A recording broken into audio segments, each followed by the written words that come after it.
Hi, I'm Dr. Agatha Bis, and I'm here today with Mark, who's had some very interesting symptoms in the past related to his TMJ joint.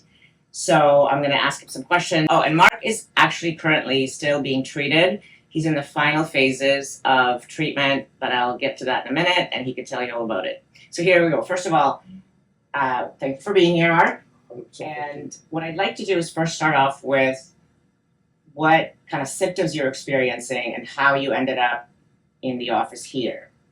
Well, we're going back almost a year now. Mm-hmm. It's hard to believe it's been that long and how much we've accomplished in that period of time. But originally the symptoms, and I think we shared this in other videos, but everything started in my baby finger and started resonating up my left arm. And originally the medical doctor thought I had an ulnar nerve issue. And once we realized that wasn't the problem, symptoms didn't get better, they started to get worse. I started feeling symptoms in my chest, resonating in my chest. It wasn't tightness, but it was like almost like a sharp, burning, searing pain in my chest, my neck, and then in my back after that. And so I always had this feeling, never having had a heart attack. I wondered if this is what it was like. And thank God I realized that, well, you don't have a heart attack for 3 weeks in a row. Right. But at that point, I was on so much medication, so many painkillers, that they were just stabbing in the dark, trying to relieve symptoms. So what kind of medications were you on? So the original ones, when they started looking at it as a nerve process, was gabapentin, Lyrica, a very similar drug. And then because of the pain, we were throwing painkillers on top of that, sleeping pills to help sleep. And it was just this cocktail of narcotics and prescriptions. Now, did anybody ask you or explain to you about the Lyrica and gabapentin medications, like what the rationale is to use them? Because they're anti-seizure medications, right? So what was the thinking behind using those in someone who's in pain like this? I think they were just checking boxes. Right. There was no real explanation. I think that my education came from researching it myself to understand what these drugs did because of the side effects I was having. I was lethargic. I compared myself to like a wet bag of cement. For someone who's always going, always at the gym, and having those restrictions for several months, and something wasn't right. So now one of the things you touched on, I want to ask you a little bit more about your medical journey, but so Mark was actually, or is still in bodybuilding. He's been in bodybuilding his whole life, competing at a really high level.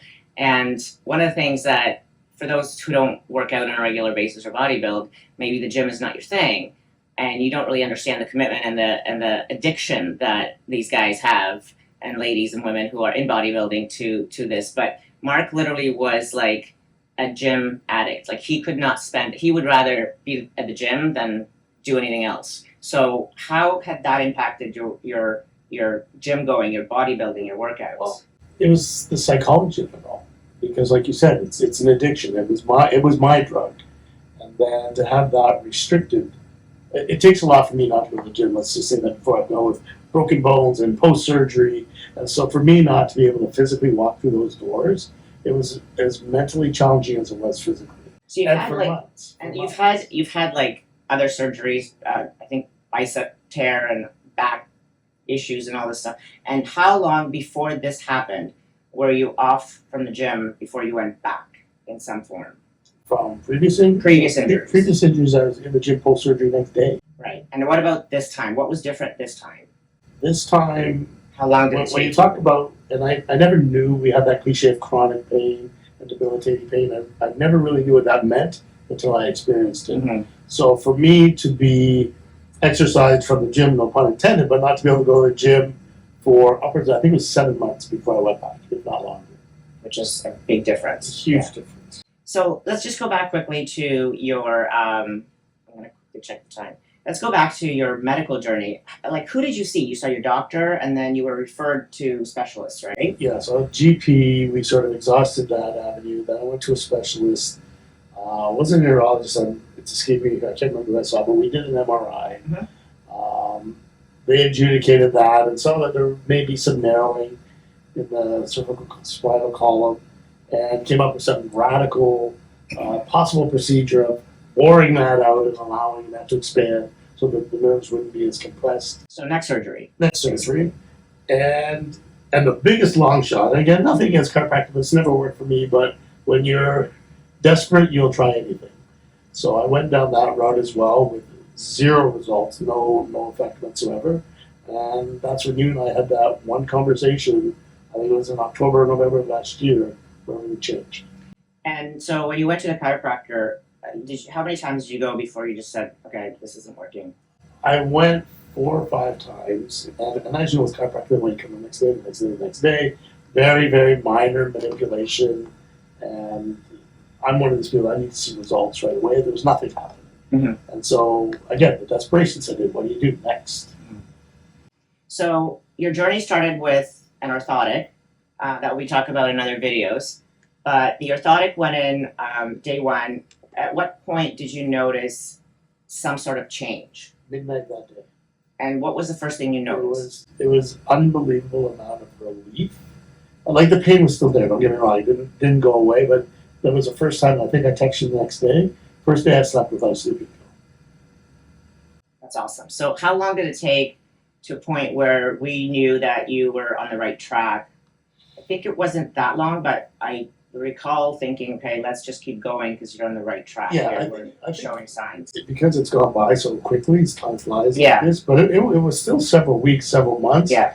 But the progression was continuous. Mhm. So I would start to notice, oh, today I'm not feeling the tightness here, I'm not feeling the stabbing.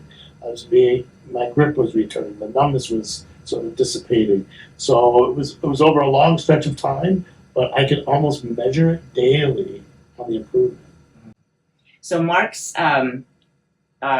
situation had to do with the jaw joint position and the way the teeth come together and how it impacts the cervical spine. And so the cranial nerves that come out from the neck supply the different fingers and chest and so on. So we talk about that in other videos, but I just wanted the audience to understand that the symptoms came from cranial nerve in the spine, in the cervical spine, but they were originated from the malocclusion, the way the teeth came together. So by correcting the bite, we corrected the cervical spine, which relieved the pressure from the nerve, and so the symptoms dissipated. So it's not magic, it's simply realigning the body correctly so that he's not pinching the cranial nerves that give him the symptoms that he was feeling.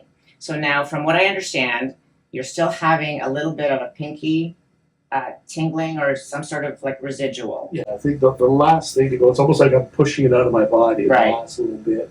It's the tip of my pinky finger, so a little bit numb, a little bit tingly, but there are no other symptoms of it. So at this point, we're gonna do one more round of treatment, and then when everything resolves, Mark's then ready. He wanted to do a full mouth reconstruction anyways, so I'm keeping that in mind when we're treating him. Having said that, most patients obviously don't, so when we end up treating them with an appliance called an orthotic, and whether it's 1 or 2 or 3, many people simply end up just using that later on as a night guard once they're fully healed and don't need any further treatment. But there are some patients who either choose to make this a permanent change or ultimately wanted some sort of cosmetic or restorative or rehabilitative dentistry. And so in Mark's case, we're going to be doing a full mouth, which obviously we'll show in future videos.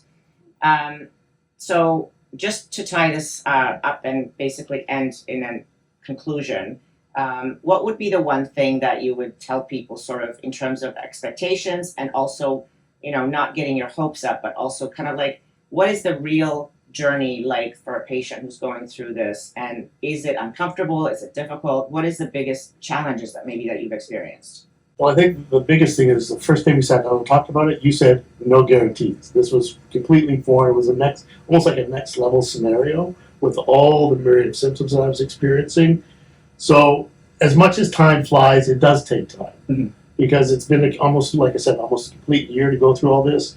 I was happy to say that when this all started, I had actually just finished a competition too, so I was probably in the best shape-ish of my life. And then to start to suffer through this and go from last maybe June, July, August, September, October, November, December. January was the first time I went back to the gym, and it was like day one of forever. Like I'm used to being at this end of the rack, I was at this end of the rack.